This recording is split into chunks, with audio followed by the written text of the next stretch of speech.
Hello guys, good afternoon. Welcome back to my YouTube session, my YouTube videos on Prometric CNA test questions. So these questions can help promote learning, and it can help you with the Prometric exam.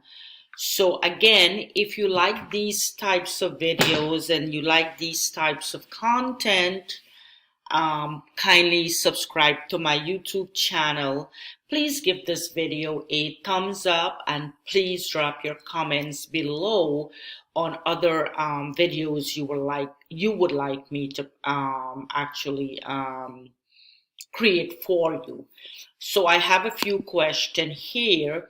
The first question I have, this question relates to an infection control question.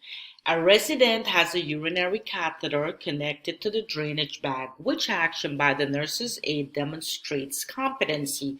So if a nurse evaluator is giving you an exam, or you have to demonstrate one of the skills that you guys have to do for the CNA license, so wearing a gloves when emptying the urinary drainage bag will be the correct answer, because it's a risk of infection body fluids, so you have to wear a gloves.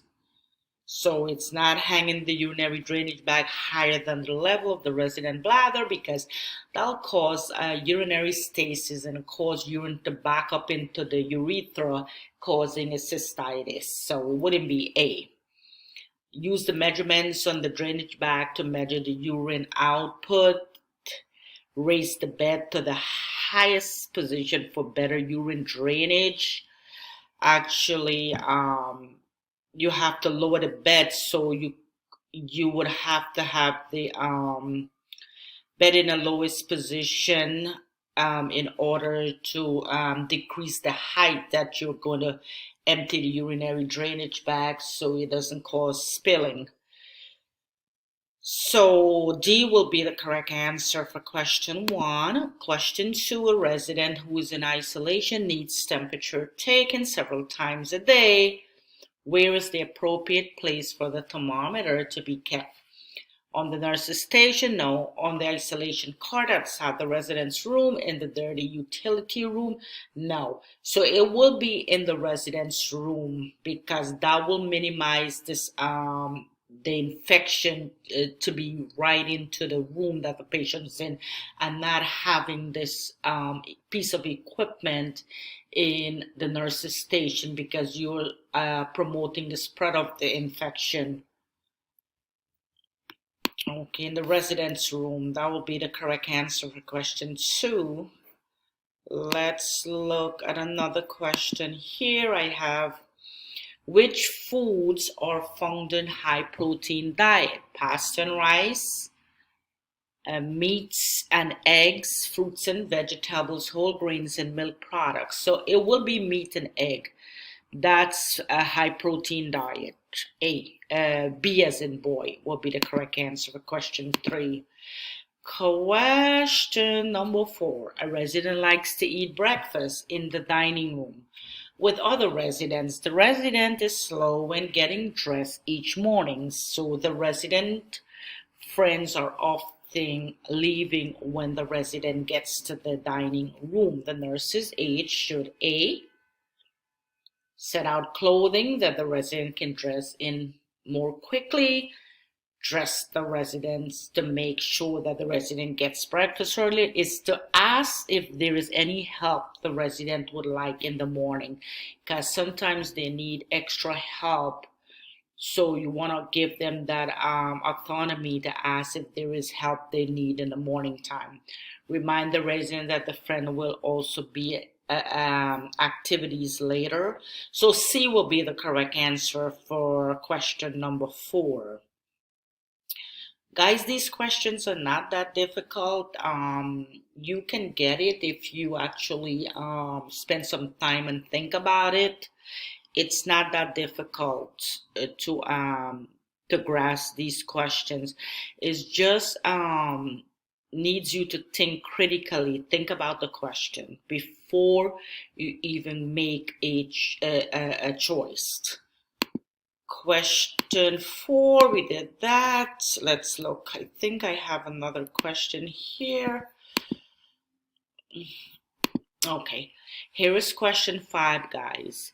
A resident is scheduled for morning shower but is refusing to take one. The best response by the nurse's aide is to, this is a common thing that happens in a long-term care facility. They have a scheduled shower time, but a lot of times they refuse. So explain that the shower is required. We always have to explain before we do anything for a patient.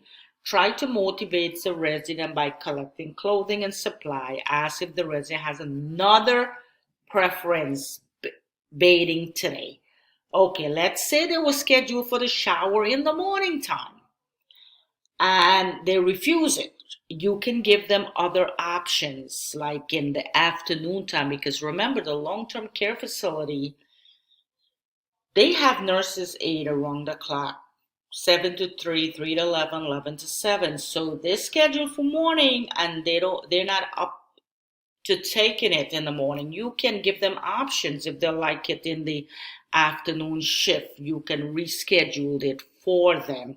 So always provide your patients with options. Just don't they refuse it and sign and that's it. No, you always have to give them options. So ask if the resident has another preference for bathing.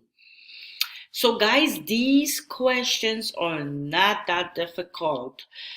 These are Prometric test questions, though I can tell you that for sure. So again, I created these types of videos to help CNAs and home health aides to pass their state board exam, because even if you complete the CNA course and get a certificate from the school, that doesn't mean that you are a CNA. No, you have to take one of the state board exam in order to get your licensure. So you have to sign up with Prometric and you have to pass a clinical skill test, and you also have to pass a theoretical test. So there are two components of the Prometric exam, theoretical and clinical. So that is why when I teach the class, I always explain to the students that you will be required to take a state board exam and you have to pass the skill components and the theoretical aspect. Again, guys, this is it for this video. If you like these types of content and these types of video, please consider subscribing to my YouTube channel. Please like and share. Please drop your comments below.